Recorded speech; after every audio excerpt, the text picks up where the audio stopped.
बीडच्या केजमधील विलास घुले हत्या प्रकरणामध्ये एसआयटीनं खासदार बजरंग सोनावणे यांचा मुलगा सौरवची 4.5 तास चौकशी केली।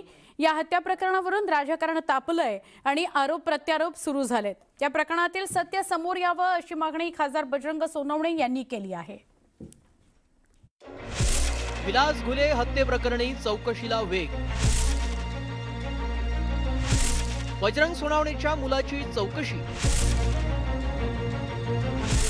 घुले प्रकरणावरून आरोप प्रत्यारोप। बीड जिल्ह्याच्या केज तालुक्यातील टाकळी इथे हॉटेल व्यावसायिक विलास घुले हत्या प्रकरणाचा तपास वेगात सुरू झालाय। या प्रकरणी बीडचे खासदार बजरंग सोनावणेंच्या घरी एसआयटीनं शुक्रवारी झाडाझडती केली। फॉरेन्सिक टीमनं घरातील सीसीटीव्ही ताब्यात घेतलाय। या प्रकरणाच्या चौकशीसाठी बजरंग सोनावणेंचा मुलगा सौरव सोनावणे हा उपविभागीय पुलिस अधिकारी कार्यालयात हजर राहिला होता। उनको हमने कल ही नोटिस दिया था कि आज हाजिर होने के लिए, तो हाजिर हुए थे टाइम पे। एंड उनको पूरा क्वेश्चन पूछताछ किया क्या कि तुमने कहा उनका वेयर अबाउट्स और उनका कोई लिंक इन्वॉल्वमेंट और पूरा उनका जो भी कहना है वो पूरा हम डीप एनालिसिस किया। पूछा है कि जो भी इन्वेस्टिगेशन रिलेटेड है सब पूछा है, तो जो भी बाहर आता है इन्वेस्टिगेशन के अकॉर्डिंग हम वी विल मूव अहेड। लोकप्रतिनिधी म्हणून माझी जबाबदारी होती वडिलांपेक्षा जास्त की लोकांना सत्य काय ते कळायला पाहिजे, म्हणून मी त्याला जाण्यास सांगितलं आणि ते 2 मिनिटात राजी झाला, तो गेलाय। आणि चौकशी समोर होते, काय चौकशी झालं मी त्याला काही विचारलंही नाही आणि तो माझा पार्टी नाही। काय विचारलं असेल पोलिसनी, त्यांनी काय उत्तर दिले असतील तर त्या दोघांचा एकमेकाचा जॉब आहे, त्याच्यात मी काही बोलणार नाही। चौकशीचा भाग जे असेल ते त्यांनी पूर्ण करावा। बीड जिल्ह्याच्या केज तालुक्यातील टाकळी इथे हॉटेल व्यावसायिक विलास घुले या हॉटेल व्यावसायिकाची 20 जूनला हत्या झाली होती। या हत्येनंतर जमावानं रास्ता रोको करत या प्रकरणी आरोपींना अटक करण्याची मागणी केली होती। या हत्येप्रकरणी आतापर्यंत 9 आरोपींना अटक करण्यात आली आहे। या हत्या प्रकरणी आरोपींना राजकीय पाठबळ आणि पोलिसांवर दबाव टाकत असल्याचा आरोप घुलेंच्या कुटुंबियांनी केलाय। या प्रकरणात विलास घुलेचा भाऊ रमेश घुलेने नोंदवलेल्या पुरवणी जबाबात खासदार बजरंग सोनावणेंचा मुलगा सौरव सोनावणेचा उल्लेख आहे। माझ्या भावाच्या न्याय हक्कासाठी मी लढतोय। हे राजकीय लोक कट कारस्थान रचून माझ्यावरती खोटे गुन्हे दाखल करण्याची खात्रीशीर माहिती मिळाल्यानंतर मी आज सकाळी डीवायएसपी ऑफिसला पत्र जमा केलं। त्याच्यावरती पुढील कारवाई करा म्हणून सांगितले त्यांना मी, आणि एसपी साहेबांनाही ते वर्ग करण्यास सांगितले।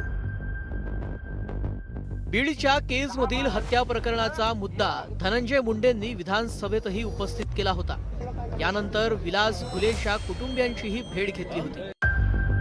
हत्या प्रकरणातील खरा आरोपी अजून बाहेर आहे का? एका आरोपीला पोलिसांनी बाहेर का ठेवलंय? त्याला अटक करण्यासाठी पोलीस का धजावत नाहीत? तो आरोपी पोलिसांचा लाडका आहे का? असे सवाल धनंजय मुंडेंनी केले होते। 9 जण अरेस्ट झाले, मग या एक व्यक्तीला अरेस्ट करण्यासाठी पोलीस का धजावती आहे? तो मोठ्याचं लेकरू आहे म्हणून? आमचं इथं वैयक्तिक कुणाशीही दुश्मनी नाही, जातीपातीचा धर्माचा विषय नाही, विषय इथे गुन्हेगारी प्रवृत्तीचा आहे। आणि ते जर त्या गुन्ह्यात सामील असतील, जसं 9 जणाला अटक केलं तर 10व्याला सुद्धा अटक करावीच लागेल। की मानेला मारायला ही का गेले? गुल्याला नाही मारायला आले म्हणतात, नाही मानेलाच मारायला आले। मग मानेलाच मारायला का आले? कुटुंब किंवा त्याची काय जी मारेकरी जी आरोपी आहेत ती त्यालाच मारायला का गेले, ह्याचा पण खोला तपास झाला पाहिजे ना। आणि राहिला विषय की आता जी काही कुठला ह्यानी असं केलं त्यांनी तसं केलं ते म्हणणं राजकीय मंडळीचं, त्याच्यावर मला जास्त भाष्य करायचं नाहीये। पण माझा मुलगा जर आरोपी असेल तर त्यांनी तपास चालू आहे, त्यांचा तपासात आरोपी असेल तर त्याला करतील आरोपी, काय करायचं ते ठरवतील। याच प्रकरणावरून राजकारण तापलं असून आरोप प्रत्यारोपांच्या फैरी झडतायत। एका आरोपीचे लाड का, हा माझा प्रश्न आहे। हे सुद्धा माध्यमांनी आता आपल्या माध्यमातून विचारणं गरजेचं आहे। आजपर्यंत सभागृहात सुद्धा मी कुणाचं नाव घेतलं नाही, कुठल्याही आरोपीचं नाव घेतलं नाही।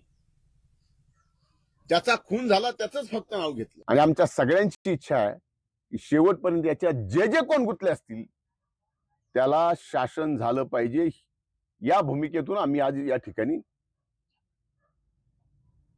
सर्वच जण आहोत. चा रोग काय होता याचा अनुमान मी नाही काढणार. 10वा आरोपी जर त्यांना माहित असेल तर त्यांनी नाव घेऊन सांगावं की 10वा आरोपी आहे. आणखी 10वा आरोपी त्याच्यात कोणी झालेला नाही, जॉबामध्ये आहे. तो 10वा आहे का 11वा आहे मला माहित नाही, पण जॉबात माझ्या मुलाचं नाव नक्की आहे. आता 10वा आरोपी कोण अटक करायचा ते त्यांनी सांगावा, त्याच्या पद्धतीने ते सांगतील. पोलिसात जर खरं असेल तर पोलीस करतील. साधारणतः 1.5 वर्षांपूर्वी झालेल्या संतोष देशमुख हत्या प्रकरणानं बीड जिल्ह्यातील गुन्हेगारीचं भयाण वास्तव समोर आलं होतं. आता विलास घुले हत्या प्रकरणावरून पुन्हा एकदा बीडचं राजकारण तापलंय. या प्रकरणाची सखोल चौकशी होऊन सत्य समोर येण्याची गरज आहे. सुरेश जाधवसह bureau report, news 18 Marathi, Beed.